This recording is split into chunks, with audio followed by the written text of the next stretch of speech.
ಗುರು ಬ್ರಹ್ಮ ಗುರು ವಿಷ್ಣು ಗುರುದೇವೋ ಮಹೇಶ್ವರ ಗುರು ಸಾಕ್ಷಾತ್ ಪರಬ್ರಹ್ಮ ತಸ್ಮೈ ಶ್ರೀ ಗುರುವೇ ನಮಃ. ವಿಡಿಯೋಗಳ ಉದ್ದೇಶ ಎಲ್ಲರೂ ಧನವಂತರಾಗಬೇಕು, ಆರೋಗ್ಯವಂತರಾಗಬೇಕು ಮತ್ತು ನೆಮ್ಮದಿವಂತರಾಗಬೇಕು.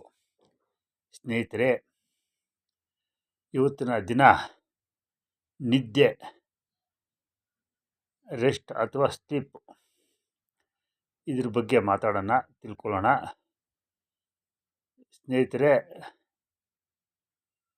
ಈ ಬ್ರಹ್ಮಾಂಡದಲ್ಲಿರುವ 84 ಲಕ್ಷ ಜೀವರಾಶಿಗೂ ಜೀವಕ್ಕೂ ರೆಸ್ಟ್ ಅನ್ನೋದು ಬೇಕು, ನಿದ್ದೆ ಅನ್ನೋದು ಬೇಕೇ ಬೇಕು.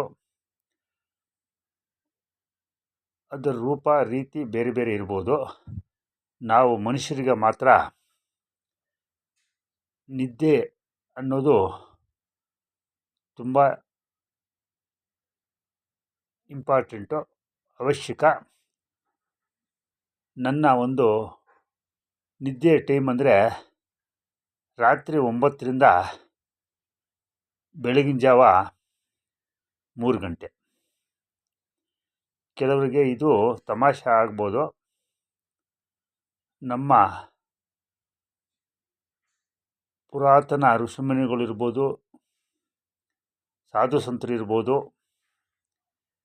ಈ ನಿದ್ದೆ ಟೈಮನ್ನು ಕರಾರುವಕ್ಕಾಗಿ ತಿಳಿಸಿದ್ದಾರೆ. 6 ಗಂಟೆಯಿಂದ 9 ಗಂಟೆ ಒಳಗಡೆ ಮಲಗಬಾರ್ದು, 9ರಿಂದ 3 ಗಂಟೆ ಮಧ್ಯೆ ಎದ್ದಿರಬಾರ್ದು.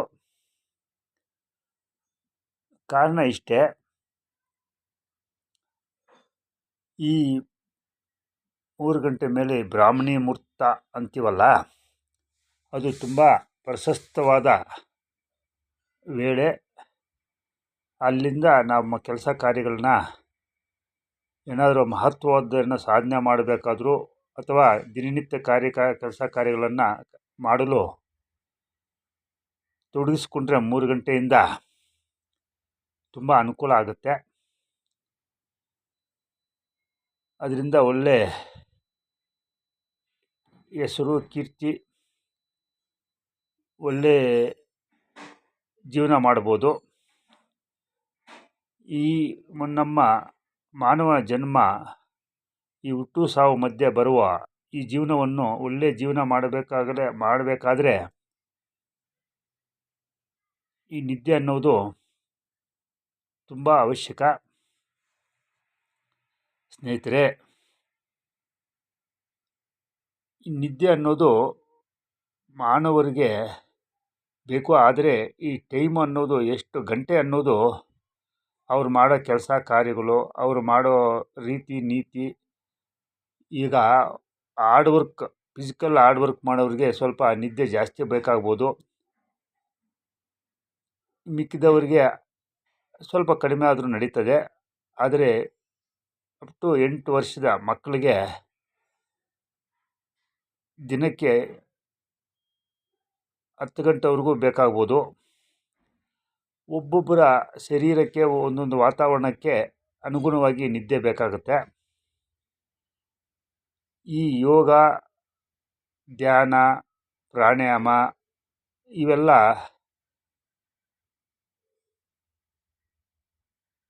ನಿತ್ಯ ಮಾಡುವವರು ನಿದ್ದೆಯನ್ನು ತುಂಬ ಕಡಿಮೆ ಮಾಡಿ ಲವಲವಿಕೆಯಿಂದ ಅವ್ರ ಕೆಲಸ ಕಾರ್ಯಗಳಲ್ಲಿ ತೊಡಗ್ಬೋದು. ಸ್ನೇಹಿತರೆ, ಈ ಧ್ಯಾನ ಅನ್ನೋದು ನಮ್ಮನ್ನು ಈ ರಿಲ್ಯಾಕ್ಸೇಷನ್, ಅಂದರೆ ಈ ನಿದ್ದೆಯಿಂದ ಆಗುವ ರಿಲ್ಯಾಕ್ಸೇಷನ್ನ ಈ ಧ್ಯಾನ ಕೊಡುತ್ತದೆ. ಕೆಲವರು ನಿದ್ದೆ ಮಾಡಲೇಬೇಕು, ರೆಸ್ಟ್ ತೊಗೊಳ್ಳೇಬೇಕು ಅನ್ನೋ ಮಾದರಿಯಲ್ಲಿ ಹಾಸಿಗೆ ಮೇಲೆ ಮಲಗಿರ್ತಾರೆ. ಅವಶ್ಯಕತೆ ಇಲ್ಲ.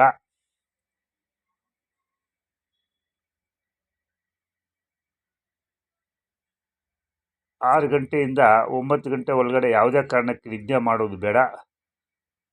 9 ಗಂಟೆಯಿಂದ ಬೆಳಗಿನ ಜಾವ 3 ಗಂಟೆ,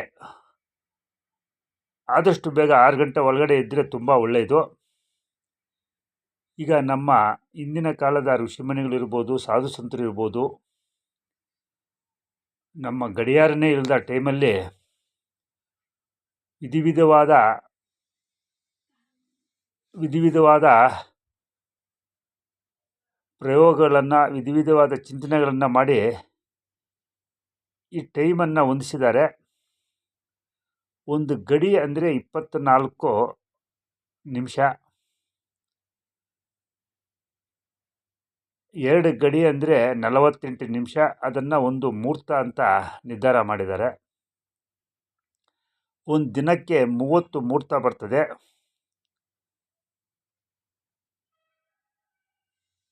ಈ 29ನೇ ಮುಹೂರ್ತ ತುಂಬ ಮಹತ್ವದ್ದು. ಅದನ್ನು ಬ್ರಾಹ್ಮಣಿ ಮುಹೂರ್ತ ಅಂತಾರೆ.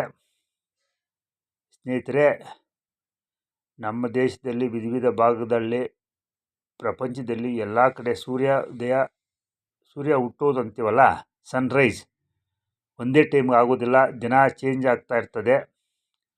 ಆ ಸೂರ್ಯ ಹುಟ್ಟೋ ವೇಳೆಯಿಂದ 48 ನಿಮಿಷ ಹಿಂದಕ್ಕೆ ಮತ್ತೆ 48 ನಿಮಿಷ ಆ ಮುಹೂರ್ತನ 29ನೇ ಮುಹೂರ್ತನ ಬ್ರಾಹ್ಮಣಿ ಮುಹೂರ್ತ ಅಂತಾರೆ.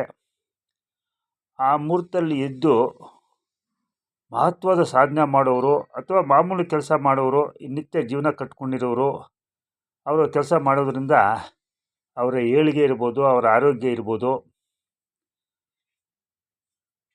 ಅವರ ಆಯುಷ್ ಇರ್ಬೋದು, ಚೆನ್ನಾಗಿ ವೃದ್ಧಿ ಆಗುತ್ತದೆ, ಲವಲವಿಕೆಯಿಂದ ಇರ್ತಾರೆ. ಈ ನಿದ್ದೆ ಅನ್ನೋದಕ್ಕೆ ಜನ ಅಳತೆ ಮಾಡಿ ನಿದ್ದೆ ಮಾಡಲು ಸಾಧ್ಯವಿಲ್ಲ. ಕೆಲವರು ನಿದ್ದೆನ ಬರಲ್ಲ ಅಂತಾರೆ, ಅದಕ್ಕೆ ಮಾತ್ರೆ ಅಂತಾರೆ, ಏನೋ ಒಂದು ಮತ್ತು ಬರೋ ವಸ್ತುಗಳ ಪದಾರ್ಥಗಳ ಸೇವನೆ ಮಾಡ್ತಾರೆ. ಇದು ತುಂಬ ತಪ್ಪು. ಈ ಮಾತ್ರೆ ಏನೇ ವಿಷಯ ತಗೋಬೇಕಾದ್ರೂ ಅದಕ್ಕೆ ಸಂಬಂಧಪಟ್ಟ ಡಾಕ್ಟ್ರುಗಳು ಯಾರನ್ನ ತಿಳ್ಕೊಂಡು ಅವರ ಮುಖಾಂತರ ಮಾಡಬೇಕು.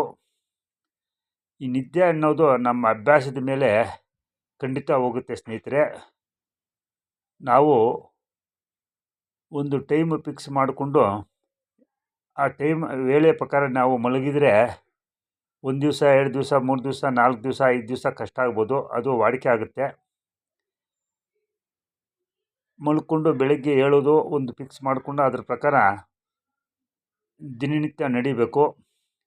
ಒಂದು ದಿವಸ ಬೇಗ ಮಲಗೋದು, ಒಂದು ದಿವಸ ಲೇಟಾಗಿ ಮಲಗೋದು, ಒಂದು ದಿವಸ ಬೇಗ ಎದ್ದೇಳೋದು, ಒಂದು ದಿವಸ ಲೇಟಾಗಿ ಎದ್ದೇಳೋದು, ಇವೆಲ್ಲ ನಮ್ಮ ಶರೀರದಲ್ಲಿ ಒಂದು ಸಿಸ್ಟಮ್ಮು. ಇದನ್ನು ನಮ್ಮ ಸನಾತನ ಇದರಲ್ಲಿರ್ಬೋದು, ಇದನ್ನು ಸರ್ಕ್ಯಾಡಿಕ್ ರಿದಮ್ ಅಂತಾರೆ. ಈ ರಿದಮ್ಮನ್ನು ನಾವು ಬದಲಾಯಿಸೋದು ಕಷ್ಟ ಸಾಧ್ಯ. ಕೆಲವು ವಯಸ್ಸಿನವರೆಗೂ ನಡೀತದೆ. ಕೆಲವು ವಯಸ್ಸು ಆಗ್ತಾ ಈ ನಿದ್ದೆ ಅನ್ನೋದು ಭಾರಿ ಟೈಮಿಗೆ ಮಲಗೋದು, ಎದ್ದೇಳೋದು ಕಷ್ಟ ಸಾಧ್ಯ. ನನ್ನ ಕಳಕಳಿಯ ಮನವಿ ಏನಂದರೆ, ಬೇಗ ಊಟ ಮುಗಿಸ್ಕೊಂಡು ಈ ಊಟಕ್ಕೆ ಮುಂಚೆ ಒಂದು 2ರಿಂದ 3 ಅವರು ವಾಕಿಂಗ್ ಇರ್ಬೋದು, ಓದೋದಿರ್ಬೋದು, ತಮ್ಮ ಕೆಲಸ ಕಾರ್ಯಗಳು ತೊಡಗಿ 9 ಗಂಟೆ ಅಷ್ಟೊತ್ತಿಗೆ ಮಲಗಿ ಬೆಳಗ್ಗೆ ಆದಷ್ಟು ಬ್ರಾಹ್ಮಣಿ ಮುಹೂರ್ತದಲ್ಲಿ ಎದ್ದು ಅವರ ಕೆಲಸ ಕಾರ್ಯಗಳನ್ನು ಪ್ರಾರಂಭಿಸಿ ಉತ್ಸಾಹದಿಂದ ಇರ್ಬೋದು. ನಿದ್ದೆ ಬರಲ್ಲ ಅಂದ್ರೂ ಮಲ್ಕೋಬೇಕು. ಅದು ಅಭ್ಯಾಸದ ಮೇಲೆ ಬರ್ತದೆ. ಆ ಟೈಮಲ್ಲಿ ಈ ಮಹತ್ವದ ನಮ್ಮ ಧ್ಯಾನ ಮಾಡೋದ್ರಿಂದ ನಿದ್ದೆಗೆ ಜಾರೋ ಅವಕಾಶಗಳು ಜಾಸ್ತಿ ಇರ್ತವೆ. ನಾವು ನಿದ್ದೆ ಮಾಡುವ ಮಲಗುವ ರೂಮ್ ಅಥವಾ ಕೋಣೆ ಕತ್ತಲಾಗಿದ್ದರೆ ಒಳ್ಳೆಯದು. ಕತ್ತಲು ರೂಮಲ್ಲಿ ಮಲಗೋದು ತುಂಬ ಶ್ರೇಷ್ಠ. ಅಲ್ಲಿಗೂ ಬೇಕಾದರೆ ರೂಮಲ್ಲಿ ಒಂದು ಮೂಲೆಯಲ್ಲಿ ಅಥವಾ ಅಗ್ನಿಮೂಲೆಯಲ್ಲಿ, ಆ ರೂಮಲ್ಲಿ ಅಗ್ನಿಮೂಲೆಯಲ್ಲಿ ಒಂದು ಸಣ್ಣ ದೀಪನ ಬೆಳಗಿಸಿ ಮಲಗುವುದರಿಂದ ಕೆಲವು ಒಳ್ಳೆಯ ಸಿದ್ಧಿಗಳು ಪಡೆಯಬಹುದು. ಸ್ನೇಹಿತರೆ, ಈ ಮನುಷ್ಯನಿಗೆ ಈ ನಿದ್ದೆ, ಊಟ ಇವೆರಡೂ ತುಂಬ ಇಂಪಾರ್ಟೆಂಟು. ಈ ದೇವರು ಕೊಟ್ಟಿರುವ ಈ ಜನ್ಮ ಅಂದರೆ ಈ ಆಯುಷನ್ನು, ಈ ಜೀವನವನ್ನು ಈ ಊಟ ಮಾಡುವುದು, ನಿದ್ದೆ ಮಾಡೋದನ್ನು ಸರಿಯಾಗಿ ಸರಿದೂಗಿಸ್ಕೊಂಡು ನಿರ್ವಹಿಸಿದರೆ ಈ ಜೀವನವನ್ನು ತುಂಬ ಸಂತೋಷದಾಯಕವಾಗಿ, ಆರೋಗ್ಯಕರವಾಗಿ, ನೆಮ್ಮದಿಯಾಗಿ ಮಾಡ್ಬೋದು. ಈ ನಿದ್ದೆಯನ್ನು ಸರಿಯಾಗಿ ನಿರ್ವಹಿಸದೆ ಹೋದರೆ ನಮ್ಗೆ ಆರೋಗ್ಯ ಸಮಸ್ಯೆಗಳು, ನಮ್ಮ ದೈನಂದಿನ ನಿತ್ಯ ಕರ್ಮಗಳನ್ನ ಸರಿಯಾಗಿ ನಿರ್ವಹಿಸಲು ಆಗೋದಿಲ್ಲ. ಇತ್ತೀಚೆಗೆ ನಮ್ಮ ತುಂಬ ಸ್ನೇಹಿತರು, ಬೇಕಾದ ಸ್ನೇಹಿತರೊಬ್ಬರು ಫೋನ್ ಮಾಡಿದರು.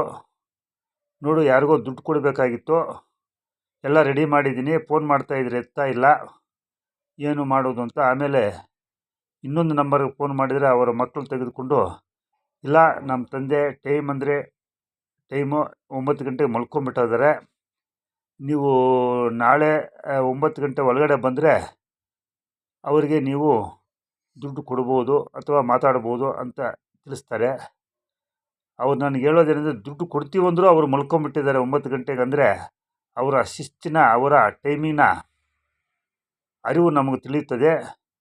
ನಾವೂ ಒಂದು ನಿದ್ದೆ ಮಾಡುವ ಟೈಮ್ ಅಂದರೆ ನನ್ನ ದೃಷ್ಟಿಯಲ್ಲಿ ಈ ಪ್ರಕೃತಿಯ ಒಂದು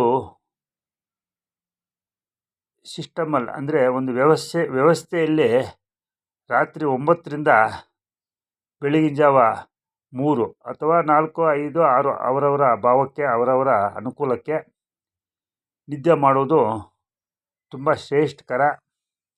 ಯಾವುದೇ ಕಾರಣಕ್ಕೂ ಹಗಲೊತ್ತು ನಿದ್ದೆ ಮಾಡಲು ಅವಕಾಶ ಕೊಡಬೇಡಿ. ನಿದ್ದೆ ಬಂದ ಟೈಮಲ್ಲಿ ಬೇರೆ ಏನೇ ವ್ಯವಹಾರಗಳಿಟ್ಕೊಂಡು ಧ್ಯಾನ ಮಾಡೋ ಅಥವಾ ವಾಕಿಂಗ್ ಮಾಡೋ, ಮುಖ ತೊಳ್ಕೊಂಡು ಆದಷ್ಟು ಹಗಲೊತ್ತು ನಿದ್ದೆ ಮಾಡೋದನ್ನು ಅವಾಯ್ಡ್ ಮಾಡಿ. ಇದು ಚಿಕ್ಕ ಮಕ್ಕಳಿಗೆ ಅಥವಾ ಆರೋಗ್ಯ ಸಮಸ್ಯೆಗಳು ಅಥವಾ ತುಂಬ ವಯಸ್ಸಾದವರಿಗೆ ಅನ್ವಯಿಸುವುದಿಲ್ಲ. ಮಿಕ್ಕಿದ ಎಲ್ಲ ಜನರಿಗೂ ನನ್ನ ಒಂದು ಸವಿನಯ ಪ್ರಾರ್ಥನೆ ಅಂದರೆ, ಬೆಳಗ್ಗೆ 6 ಗಂಟೆಯಿಂದ ಸಾಯಂಕಾಲ 6 ಗಂಟೆವರೆಗೂ ಯಾವುದೇ ಕಾರಣಕ್ಕೂ ಯೋಚನೆ ಮಾಡಬೇಡಿ, ಮಲಗಬೇಡಿ. ಇದು ಪ್ರಕೃತಿಗೆ ವಿರುದ್ಧ ಅಂತ ನನ್ನ ಭಾವನೆ. ನಮ್ಮ ನಿತ್ಯ ಕೆಲಸ ಕಾರ್ಯಗಳನ್ನು ಶ್ರದ್ಧೆಯಿಂದ ಮುಗಿಸಿ, ರಾತ್ರಿ ನಾನು ತಿಳಿಸಿದ ವೇಳೆ ಅಂದರೆ 9 ನಾವು ಮಲಗೋ ಟೈಮು, ನಿದ್ದೆಗೆ ಹೋಗೋ ಟೈಮ್, ಅದನ್ನು ಫಿಕ್ಸ್ ಮಾಡಿಕೊಂಡು ಅದಕ್ಕೆ ನಮ್ಮ ಕೆಲಸ ಕಾರ್ಯಗಳನ್ನ ಆ ಟೈಮ್ ಮುಗಿಸ್ಕೊಂಡು ಮಲಗೋಕ್ಕೆ ಪ್ರಯತ್ನ ಪಟ್ಟು ತಾವು ಎಲ್ಲರೂ ಆರೋಗ್ಯವಂತರಾಗಿ, ನೆಮ್ಮದಿವಂತರಾಗಿ, ಧನವಂತರಾಗಬೇಕಾಗಿ ತಮ್ಮಲ್ಲಿ ಈ ಮೂಲಕ ಸವಿನಯ ಪ್ರಾರ್ಥನೆ. ಥ್ಯಾಂಕ್ ಯು ಸ್ನೇಹಿತರೆ, thank you universe, thank you.